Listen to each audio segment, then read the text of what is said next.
This podcast is sponsored by BetterHelp. We may be a comic duo, but we take mental health very serious. BetterHelp is the world's largest therapy service and is completely online.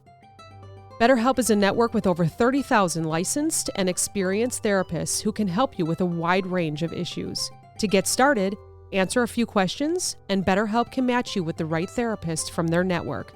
You can message your therapist at any time and schedule live sessions when it's convenient for you. If your therapist isn't the right fit for any reason, you can switch to a new therapist at no additional charge. With BetterHelp, you get the same professionalism and quality you expect from in-office therapy, but with a therapist who is custom-picked for you, more scheduling flexibility, and at a more affordable price.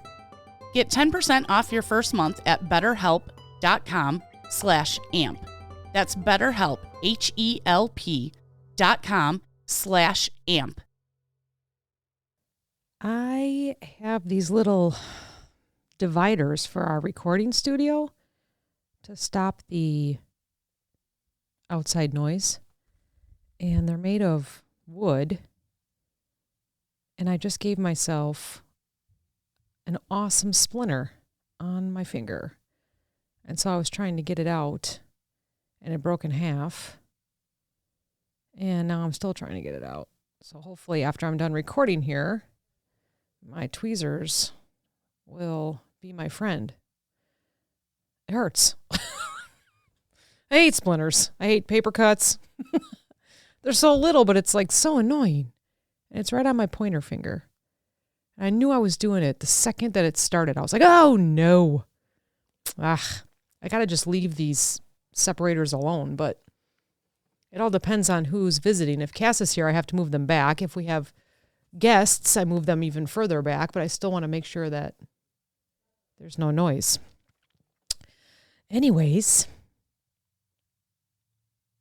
let's talk about empathy versus sympathy.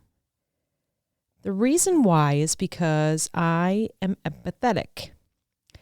I want to feel what the other person is feeling, or I don't know if I want to feel, but I do. And then I want to help them to feel better. And then if they don't feel better, I feel like I didn't do my job making them feel better. And it's a vicious cycle for me. So of course I did the research on why am I this way and what is it and what the difference is, and I get to share it with you. Empathy means understanding and sharing how someone else feels, almost like putting yourself in their shoes to see the world from their perspective. It's not just feeling sorry for someone, because that's sympathy.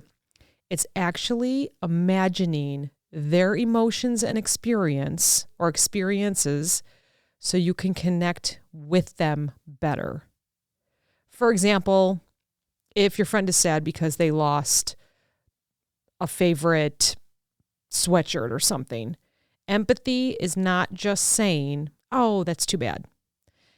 It's thinking about how you'd feel if you lost something very important to you and you would say, I bet you really miss it.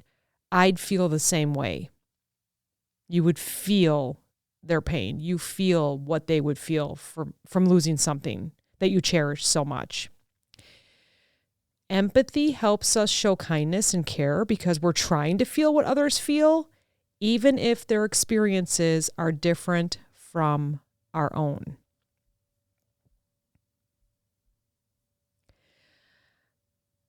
Empathy is a powerful and positive quality, but like any strength, it needs balance.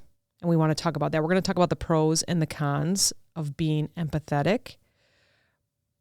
Practicing empathy while maintaining your boundaries and self-care ensure that you can care for others without sacrificing your own well-being, because that happens to me. I'm empathetic and I end up hurting myself feeling what that person's pain is. Sympathy is the feeling of care or concern for someone who is going through a tough time, but it doesn't require you to deeply understand or share their emotions. That's the difference. Empathy is deeply understanding and sharing or holding on to their emotion, where sympathy is not. It's more about acknowledging their hardship and expressing your support or compassion. For example, if someone says, I'm sad because I failed this test. Sympathy would look like you saying, I'm sorry to hear that. That must feel very disappointing.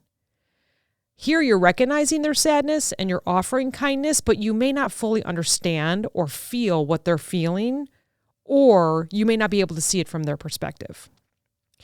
Let's talk about the key features of sympathy. Acknowledgement of feelings. For example, you recognize that someone's upset, they're struggling, or they're in pain. Your supportive response would be, sympathy often involves comfort, like saying kind words or doing small acts to show them that you care. But you keep emotional distance. Unlike empathy, sympathy doesn't involve imagining yourself in the other person's situation. You care, but you remain somewhat separate from their experience, right? You're just someone that can stay away from it. Although you do feel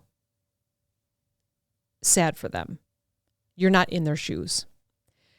Action-oriented would be sympathy may lead to actions meant to help or comfort, like sending a card, offering a hug, simply saying, I'm here if you need me. There has been times where I've looked at someone and said, I have no idea what you're going through, but I'm here if you need me. So that's sympathy. Most of the time, though, I'm empathetic. So sympathy versus empathy. For example, sympathy would be, I care about you and I'm sorry you're hurting. So you're feeling for someone. Empathy would be, I can imagine how you feel and I'm here with you. That's feeling with someone. So sympathy is a valuable emotional response, especially in situations where you may not fully understand what that person's going through, but you still want to offer kindness and support. It's often the first step in showing someone that they're not alone. I want to talk about the pros and the cons of empathy now that we know the difference. Empathy, you want to walk in their shoes. You want to feel how they're feeling. Sympathy is offering support, offering care, feeling sad for them, not with them, okay? So, pros of empathy are creating stronger relationships. Being empathetic fosters trust and understanding, helping you build deeper connections with others, if they allow it.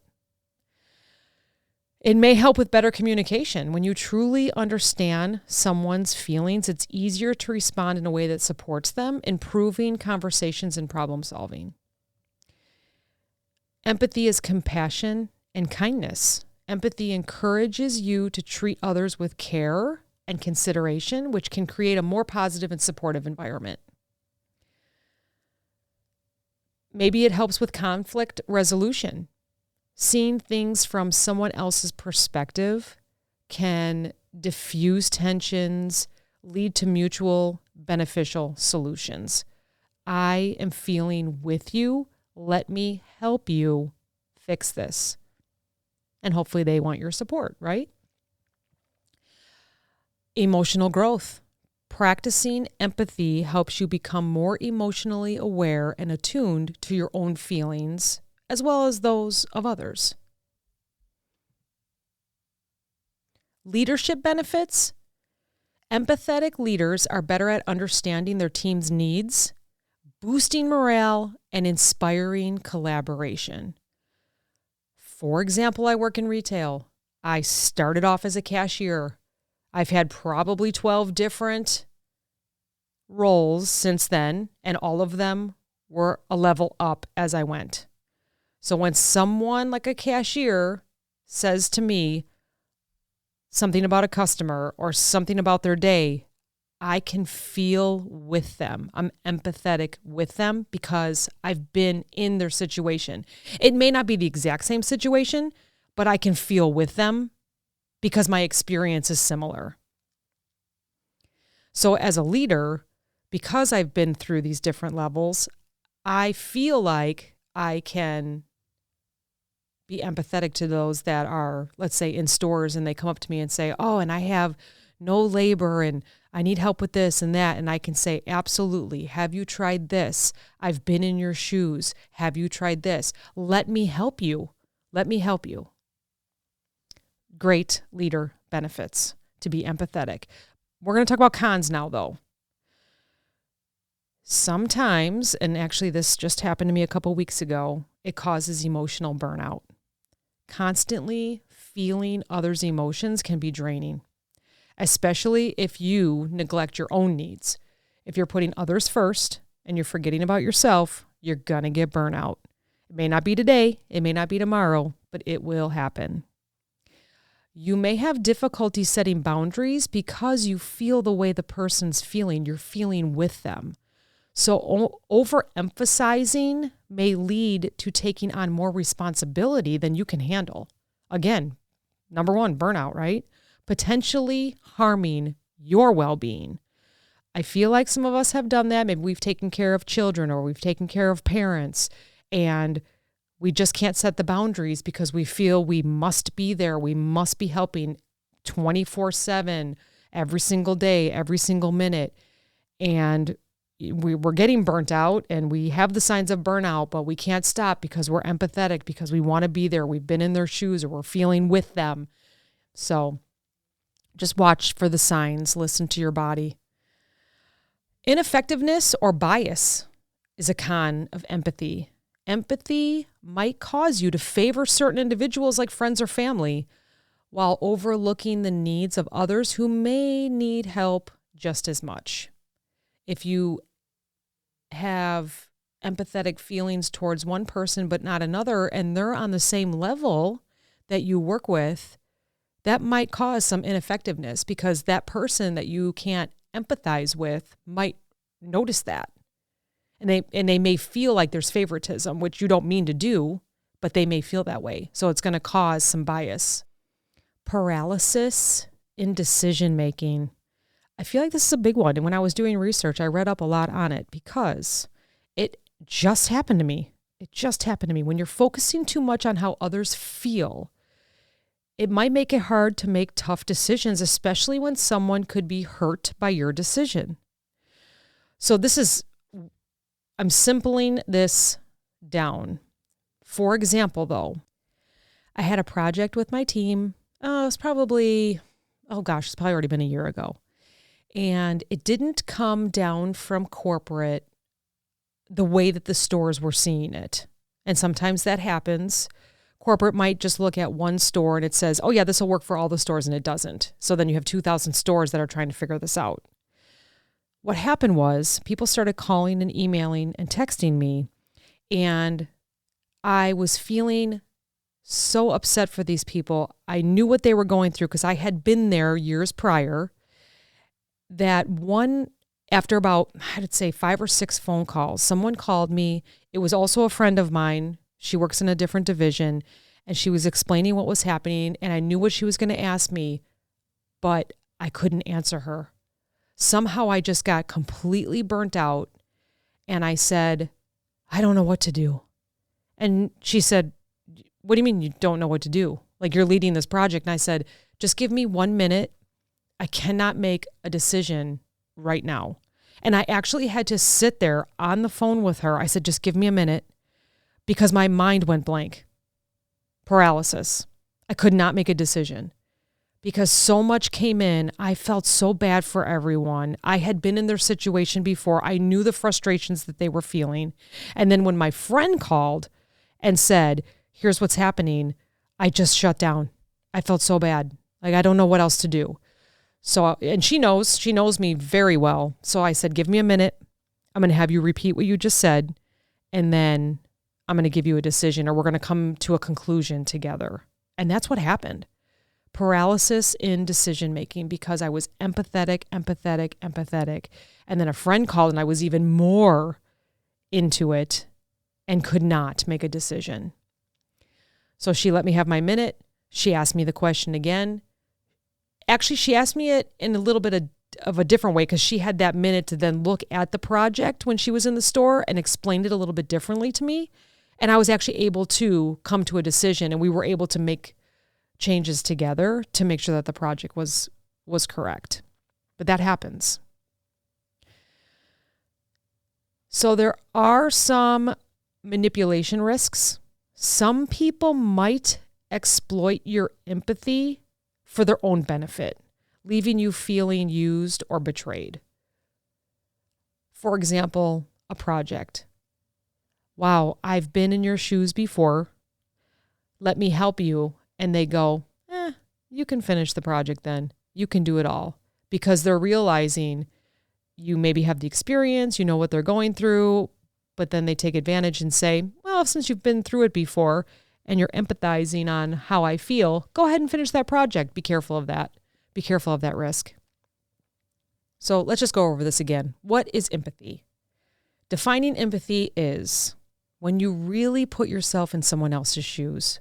It's about understanding how they feel and imagining their experience.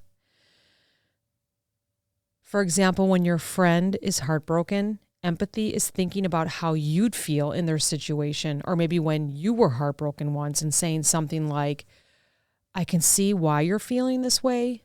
It's deeper than just offering a generic, that sucks, right? Because that means that you are sympathizing for them and you see their pain, but empathy is saying, I feel your pain.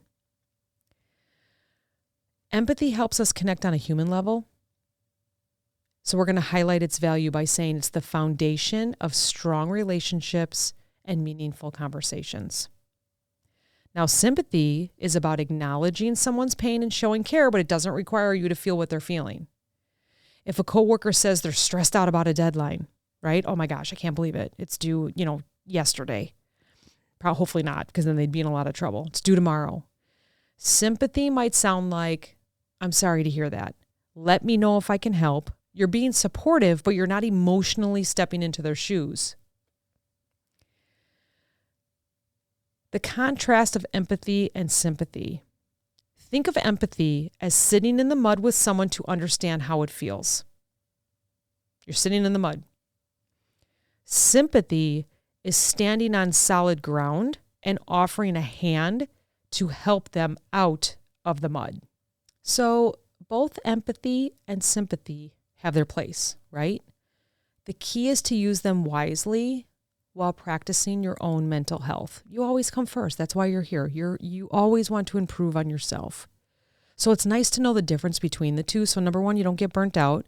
And number two, you can be there for your friends and your family or your kids. It's okay to care for others, but don't forget about yourself too. You are important, and keeping yourself strong is the best way to keep supporting the people you love. Thanks for listening. Have a good day.